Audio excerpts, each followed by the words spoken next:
તો ઉદેપુર બોડેલીમાં રફતારનો કહેર જોવા મળ્યો છે। આપને જણાવી દઈએ છોટા ઉદેપુરથી આ સમાચાર, જ્યાં બોડેલીમાં રફતારનો કહેર સામે આવ્યો છે। બોડેલી હાઈવે પર ગત રાત્રિએ ઘટના બની હતી, જેમાં બેફામ આવતી કાર તંબુમાં ઘૂસી ગઈ હતી। તંબુમાં કાર ઘૂસતા જ નાસભાગ મચી જવા પામી હતી। આપને જણાવી દઈએ આ સમાચાર, જ્યાં તંબુમાં નાસ્તો કરી રહેલા લોકોને સામાન્ય ઈજા પહોંચી છે। અકસ્માત સર્જી કાર ચાલક ફરાર થયો।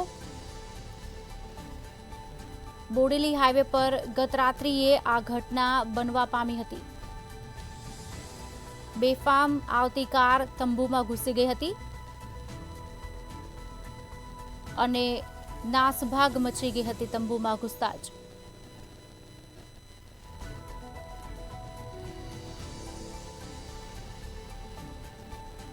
અને તંબુમાં બેઠેલા લોકોને સામાન્ય ઈજા પણ પહોંચી છે। છોટા ઉદેપુરથી આ સમાચાર, જ્યાં બોડેલીમાં હાઈવે પર ગત રાત્રે આ ઘટના બનવા પામી હતી, જ્યાં બેફામ આવતી કાર તંબુમાં ઘૂસી ગઈ અને ત્યાં બેઠેલા લોકો જે નાસ્તો કરી રહ્યા હતા તેઓને ઈજા પણ પહોંચી છે।